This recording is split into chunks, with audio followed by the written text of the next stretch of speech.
Those Tesla shares sliding lower as we move through the day. They're down a little bit more than 10% right now. Let's bring in CNBC contributors Bill George from Harvard Business School, along with former GM Vice Chairman Bob Lutz, for their thoughts on this possible merger. Bob, you've been in the biz. What do you think about where Tesla is taking its business?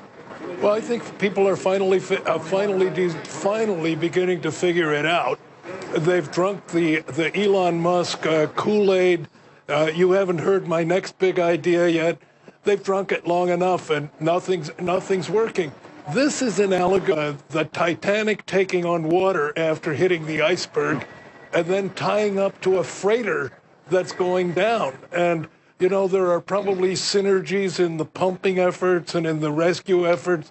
I say there may be synergies in the salvage efforts down the road. But this deal makes 0 sense. All right. It's going to further put a huge amount of financial pressure on Tesla, which is already in financial trouble.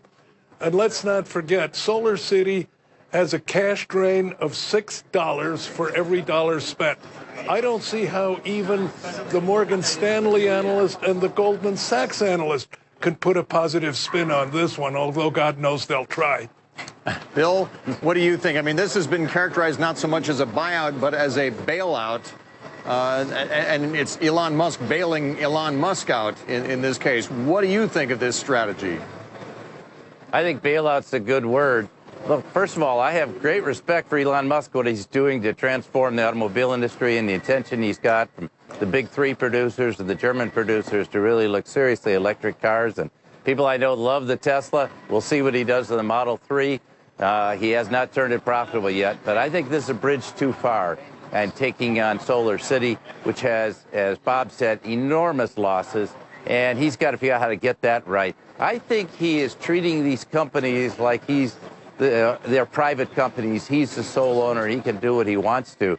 And I think he's going to have a further comeuppance from his shareholders to Tesla in trying to bail out Solar City. So I agree with Bob on that. And I'm not sure this deal will actually go through. And I don't even like the idea. He says he's an energy company.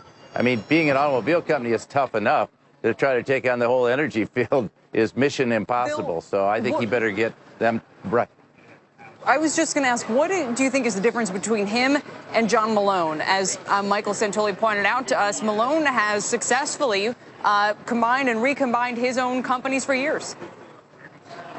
Well, let's look at the earnings and see when he's going to get profitable. Look, people have stayed with Jeff Bezos' Amazon through many, many years of non-earnings because they believed in the model. Basically, Tesla is selling the same message to financial investors that there are no profits here, but you got to believe in the model. He's got to prove that model out. If he can't make money on cars that sell from $70,000 to $100,000, he's going to have a lot more problems at 35. So he needs to make that work. I think he should cut Solar City free, sell it to someone, do something totally different, and create that as a separate business. And because these companies are in two very different businesses. You could call them all energy, but you know, it's not an oil company. What's he going to do next? So I think he's got to take a whole nother look at this deal. Hey, Bob, I know you've never been a fan of Elon Musk's, you know, for many reasons, but is it possible that we are just dealing with a visionary here who's used to bending the rules to fit what he's trying to get to that vision that's a long-term vision, not something he's trying to do in the next couple of years here? Well, let me put it this way. I like Elon Musk a lot. I think he is a visionary. I think he's a brilliant guy. I just disapprove of the way he's running the business. Automobile companies, finally, you can be visionary all you want and plan for a distant green, fossil-free future and everything. But in the next 20 years, you got to make money in the automobile business. And the fact is, he's losing over $16,000 per car on his high-end cars. I will make a bet on TV right now. The Model 3 will not come out on time. It will not cost the $33,000 or $35,000.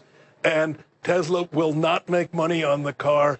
And a lot of the 300,000 orders will evaporate by the time we get there. I like Elon. I think he's a terrific guy. I get along well with him. But the business absolutely is lousy. And people are finally starting to figure it out. You want to take that bet, Bill? I don't know about coming out on time, but I think Tesla's got a winner in the car, and I think they ought to focus on that and not get distracted with other things. Look, there's other things is a distraction. It's a small thing. It's not a big deal. It's losing a lot of money, and he can't bail out that just it lost 2/3 of its stock value. Sell it, do something with it, get that loose. He lost more money today on his own holdings than he held, or excuse me, on Tesla's holdings than he's paying for the company. So what's that say about Solar City? I would say do something different with it and focus on Tesla and stop dreaming quite so big and get back to basics in the automobile business. I see a case study coming at Harvard Business School on one like this. Bill George, thank you. Bob Lutz, always good to see you. Thank you both for joining us. Thanks a lot.